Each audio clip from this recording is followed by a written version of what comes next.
आप सभी को नमस्कार। स्वागत है आपका आज के सत्र पे। आज हम लोग करने वाले हैं सीजी हिस्ट्री। इससे पहले हम लोग सीजी जनजाति किए थे, उससे पहले हम लोग सीजी का जीएस किए थे। वो सारे एमसीक्यूज अगर आपने नहीं देखे तो उसे जरूर देखिएगा, ये आपके एसआई के एग्जाम के लिए। साथ ही इसके बाद जो भी आपके व्यापम की परीक्षा हो या सीजीपीएससी की परीक्षा हो, दोनों के लिए बहुत ही ज़्यादा महत्वपूर्ण है। क्वेश्चन हमने लेवल अच्छा सेट किया हुआ है जो आपको एसआई में देखने को मिल सकते हैं। चैनल पे नए होंगे तो चैनल को सब्सक्राइब जरूर कर लीजिएगा इसी तरीके के और कंटेंट के लिए, और लाइक जरूर करें इस वीडियो को, इससे हमें भी प्रोत्साहन मिलती है और बेहतर करने की। इस एमसीक्यूज को शुरू करने से पहले मैं आपको बताना चाहूंगा, जैसे कि आप सबको पता है सीजीएसआई का टेस्ट सीरीज ऑलरेडी लॉन्च हो चुका है। आपका कल फुल टेस्ट है, एक और फुल टेस्ट हो चुका है, तो कल 12वें क्रमांक का फुल टेस्ट है। तो ये फुल टेस्ट साथ में ये सारे कंटेंट, इसके अलावा जो भी अभी आपके कंटेंट डल रही है, ये सारे आपको हमारे टेस्ट सीरीज में अवेलेबल हो जाएंगे। प्राइस 299, 50 रुपये का आपको फ्लैट डिस्काउंट मिल जाएगा। कूपन कोड यूज़ करिएगा तो ये 250 आपको पड़ेगा। साथ में आप बहुत सारे और कंटेंट फ्री उसमें डले हुए हैं, आप उसका भी यूज़ कर सकते हैं। नीचे डिस्क्रिप्शन बॉक्स में जाइए, वहाँ से आप जो है ऐप डाउनलोड कर सकते हैं और ऐप से आप इस टेस्ट सीरीज को परचेज कर सकते हैं। चलिए शुरू करते हैं और आते हैं, हमारे पास 25 क्वेश्चंस है सीजी हिस्ट्री के। लास्ट में कमेंट करके जैसा कि आप सबको बताना है कि आपको टेस्ट सीरीज कैसा, ये वाला जो क्वेश्चन है कैसा लगा और आपके कितने मार्क्स आ रहे हैं। आते हैं सबसे पहले क्वेश्चन में। मौर्यकालीन कोटाडोल किस लिए प्रसिद्ध है? सिक्के, अभिलेख, मूर्तियां या आहत मुद्राएं? बताइए इसका सही आंसर क्या होगा। तो मौर्यकालीन कोटाडोल ये आपका मूर्तियों के लिए बहुत ज़्यादा प्रसिद्ध है। मौर्यकालीन मूर्तियाँ यहाँ पे प्राप्त हुए हैं। अभी आपका मंडी निरीक्षक या संपरीक्षक के एग्जाम में ये क्वेश्चन पूछा हुआ था, तो ये रिपीटेड क्वेश्चन है। तो इस टाइप के क्वेश्चन अभी एसआई के एग्जाम में एक आध दो आपको देखने को मिलेंगे रिपीटेड। सत्य कथन पर विचार करना अपने को।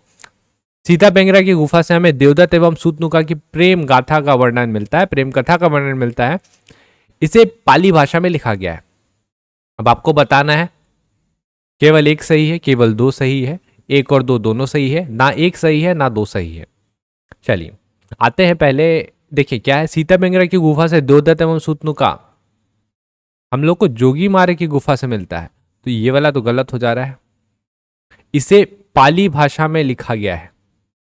देवदत्त और सूतनुका की प्रेम गाथा का वर्णन पाली भाषा में लिखा गया, जी हाँ, ये वाला तो सही है। तो आपका सेकंड सही हो जाएगा और पहला गलत हो जाएगा, मतलब केवल दो सही है। राजा वरदत्त की जानकारी हमें कहां से मिलती है? रायगढ़, जांजगीर चांपा, बिलासपुर या रायपुर? तो राजा वरदत्त श्री सातवाहन कालीन दो राजाओं के बारे में अपने को पता चलता है, राजा अपीलक और राजा वरदत्त श्री। तो इन दोनों की जानकारी, मतलब आपको प्रमुख रूप से जो है ना जांजगीर चांपा से जानकारी मिलती है। गुंजी का शिलालेख और काष्ठ स्तंभ जो है यहाँ पे प्रसिद्ध है, जहां से आपको सातवाहन कालीन राजाओं की जानकारी मिलती है। सातवाहन वंश के संबंध में कौन सा कथन सत्य है? ठीक है, देखते हैं ऑप्शन, देखते हैं क्या क्या है। यह वंश अपने आप को दक्षिणम वंश स्वामी कहता था। यह अपने सिक्के में एक और हाथी और दूसरे और सर्प अंकित करवाते थे। सातवाहन कालीन काष्ठ स्तंभ गुंजी से प्राप्त हुआ है। चलिए, तो ऑप्शन तो है आपके पास, आपको स्टेटमेंट के आधार पर आंसर निकालना है। तो पहला तो बिल्कुल सही है और तीसरा तो बिल्कुल सही है। 1-3 है क्या? 1-3 यहाँ पे दिख रहा है आपको। अब आपको जो कंफ्यूजन है, ये वाला तो नहीं होगा, ये वाला भी नहीं होगा, या तो ए होना है या तो आपका सी होना है। अब ऐसे क्वेश्चन को ध्यान रखिएगा, इस टाइप के क्वेश्चन आपको एग्जाम में मिलेंगे ही मिलेंगे। आपको सेकंड स्टेटमेंट के बारे में कोई आइडिया नहीं है, आपने पढ़ा भी नहीं है, लेकिन यहाँ पे आपको 50-50 करना पड़ेगा। 50-50 वाले क्वेश्चन को आप अलग से टिक करके रखें, बाद में ट्राई करके देखिए कि इसका आंसर क्या हो सकता है। और जब आप थोड़ा सा और डिटेल पढ़ेंगे ना, तो आपको समझ में आएगा कि ऑप्शन नंबर ए सही है। एक और हाथी और दूसरे और सर्प अंकित ये करवाते थे, ठीक है, तो ये सही हो जाएगा। समुद्रगुप्त ने अपने दक्षिण विजय अभियान के तहत महेंद्र को पराजित किया था, वह किस वंश का था? चलिए ऑप्शन देखें। सातवाहन, शरभपुरी, राजर्षि तुल्यकुल या इनमें से कोई नहीं? चलिए, बहुत सारे लोग हैं जिन्होंने लगाया होगा इनमें से कोई नहीं, क्योंकि आपको पता है कि ये कौन से वंश से रिलेटेड है, वाकाटक, है ना, वही लग रहा होगा, वाकाटक। आप पूर्ण रूप से सही भी नहीं है, लेकिन पूर्ण रूप से गलत भी नहीं है। अब देखिए क्या है, पहले व्यापम ने इसका आंसर लिया हुआ है वाकाटक, सही है, यही इसका आंसर होना चाहिए। लेकिन इसमें भी तैयार रहिएगा कि व्यापम या आपका पीएससी इसका आंसर शरभपुरी वंश ले ले। अब मैं इसको सोर्स के माध्यम से ही बोल रहा हूँ, बिना सोर्स के माध्यम से हम लोग बात नहीं करते। आपको हिंदी ग्रंथ एकेडमी 2014 राम कुमार बिहार जी की किताब, वहां पे देखिएगा शरभपुरी वंश, ये जो महेंद्र है ना, जो समुद्रगुप्त ने जिन्हें पराजित किया महेंद्र को, वो शरभपुरी वंश उन्होंने लिया हुआ है और वो हिंदी ग्रंथ अकेडमी की पब्लिकेशन है।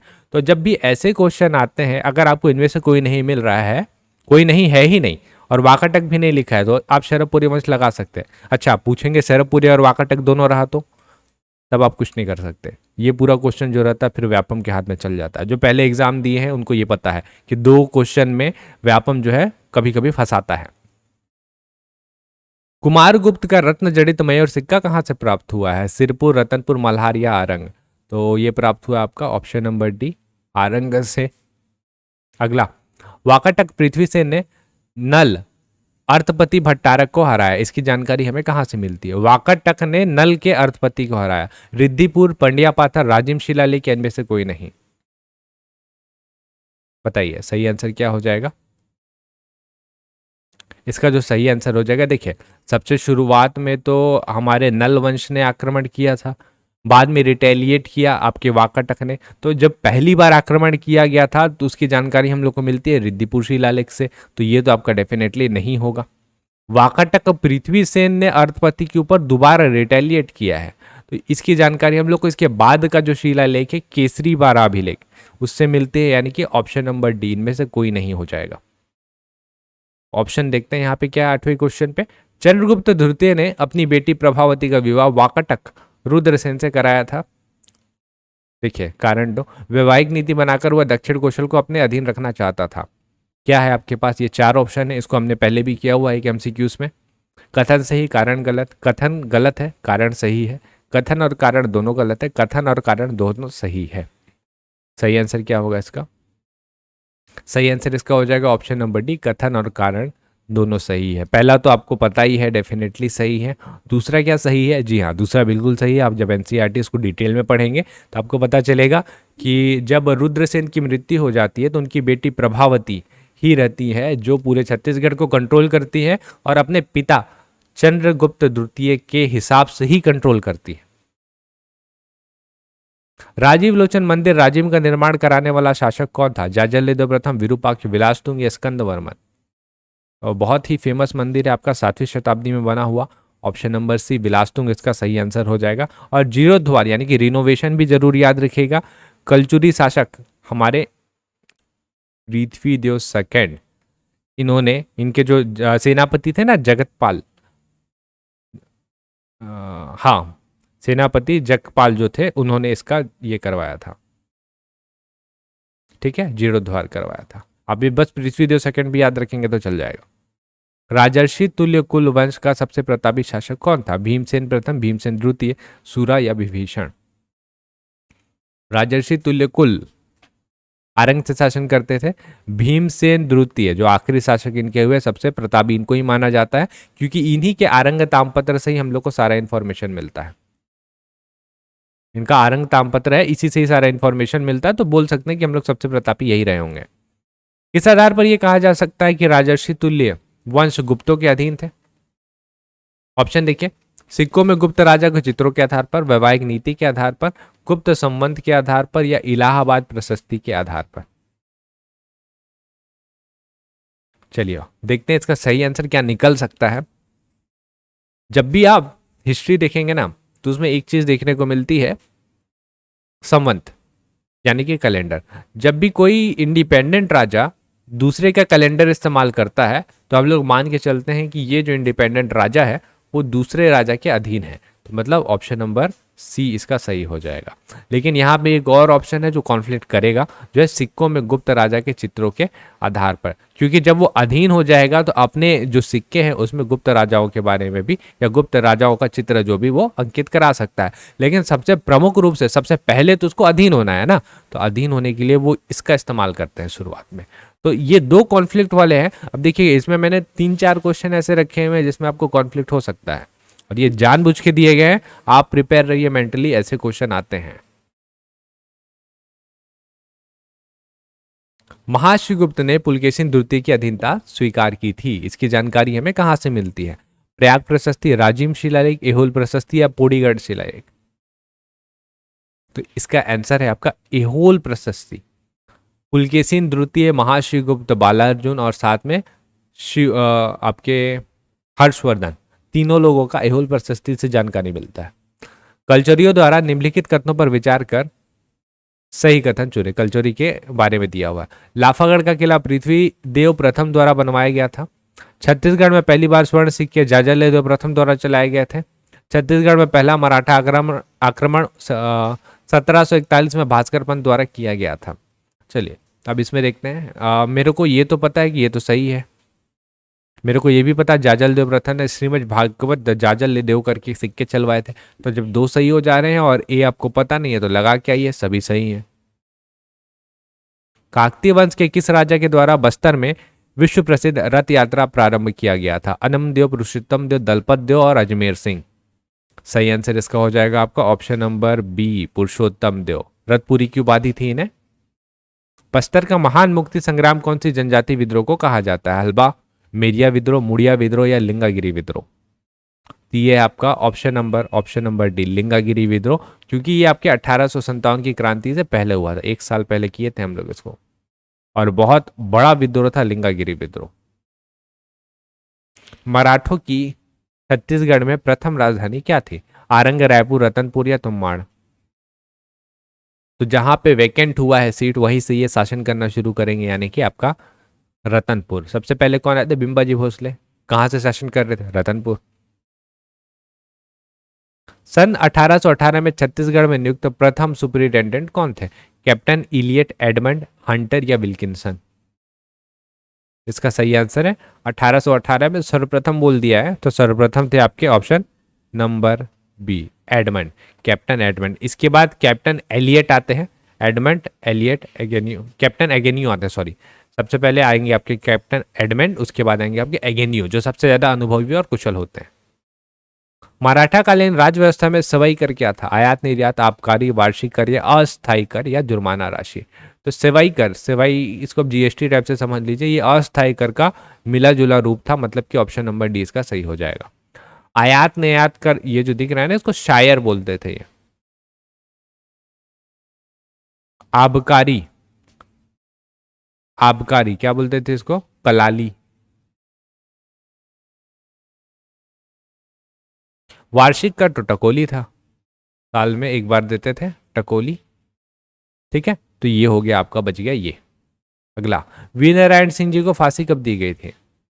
22 जनवरी 1858, 5 दिसंबर 1858, 10 दिसंबर 1857 या 20 दिसंबर 1857?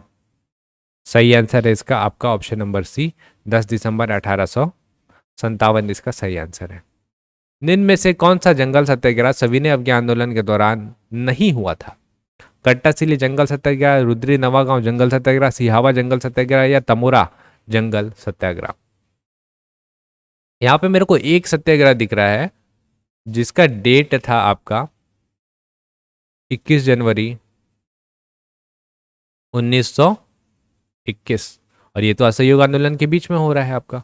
असहयोग ना, सविनय अवज्ञा नहीं, तो मतलब ऑप्शन नंबर सी सही हो जाएगा, सिहावा जंगल सत्याग्रह। ये हुआ था आपका, कब हुआ था आपका? असहयोग आंदोलन के बीच में, ना कि सविनय अवज्ञा आंदोलन, यानी कि वो सेकंड वाले आंदोलन के टाइम पे। इनमें से कौन सा कार्य सुंदरलाल शर्मा जी के द्वारा नहीं किया गया?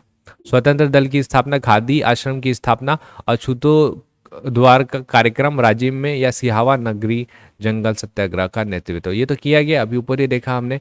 एक कार्य है जो नहीं किया गया सुंदरलाल शर्मा जी के द्वारा, वो है आपका ऑप्शन नंबर है, स्वतंत्र दल की स्थापना। इसकी स्थापना का श्रेय जाता है हमारे ई राघवेंद्र राव जी को।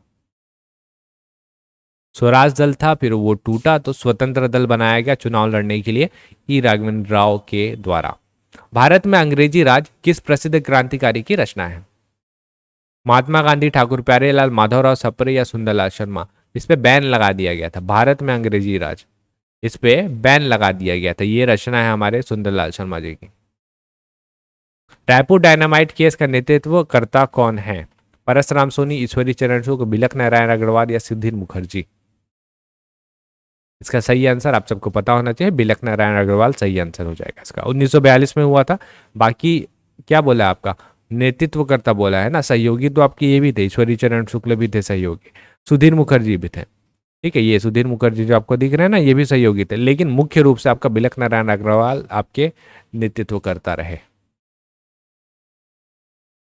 छत्तीसगढ़ में सर्वप्रथम व्यक्तिगत सत्याग्रह किनके द्वारा शुरू किया गया? रामगोपाल तिवारी, यति यतनलाल, पंडित रविशंकर शुक्ल या ठाकुर प्यारेलाल? तो इसका सही आंसर आपका ऑप्शन नंबर सी, पंडित रविशंकर शुक्ल। शुरुआती चरण पे 500 लोगों का चयन किया गया था, जिसमें से 50 लोग जो थे वो छत्तीसगढ़ के थे और 50 में पहले व्यक्ति थे आपके रविशंकर शुक्ल जी। रायपुर षड्यंत्र केस के दौरान राजकुमार कॉलेज के कौन से प्राचार्य, यानी कि कौन थे वो प्राचार्य जिन्होंने पुलिस को बम विस्फोट की सूचना दी थी?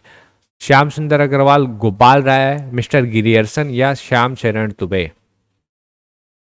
सही आंसर आपका option number C, mister Grierson. पिछले साल पीएससी में क्वेश्चन आया हुआ है। सोर्स क्या है? समग्र छत्तीसगढ़। तो आपको इस टाइप के कुछ अच्छे ऑथेंटिक क्वेश्चन करने पड़ेंगे, थोड़े से हट के क्वेश्चन करने पड़ेंगे। ठीक है, तो मैं उम्मीद करता हूं कि ये 25 क्वेश्चन जो हमने अभी किए, आप इसमें थोड़ा सा, क्योंकि 2-3 क्वेश्चन आपको हार्ड लगे होंगे, 21 आसपास तो स्कोर कर रहे होंगे, 21 से 22, 2-3 क्वेश्चन का रिलैक्सेशन दे दे तो ठीक। तो लास्ट में कमेंट करेंगे और बताइएगा मेरे को कि कितने आपके बन पा रहे हैं, क्या आप इतने बना पा रहे हैं। साथ में हम लोग अगला देखते हैं किस टॉपिक में करने वाले हैं। ज्योग्राफी भी आपका बचा हुआ 25 क्वेश्चन में आपको ज्योग्राफी के भी प्रोवाइड कराऊंगा, और साथ में हम लोग कोशिश करेंगे फिलॉसफी का एक और सेट कर लें, जिससे आप लोग का फिलॉसफी एकदम पूर्ण रूप से कंप्लीट हो जाए। ठीक है, तो आपने और कुछ वीडियोस हमारे अभी के रिसेंट वाले नहीं देखे होंगे, स्क्रीन में आ रहा होगा, आप उसे भी जरूर देखिएगा, आपको डेफिनेटली बेनिफिट करेगा। हम लोग मिलेंगे अगले वीडियो पे, तब तक आप सब पढ़ते रहिए और आप सभी का बहुत बहुत धन्यवाद।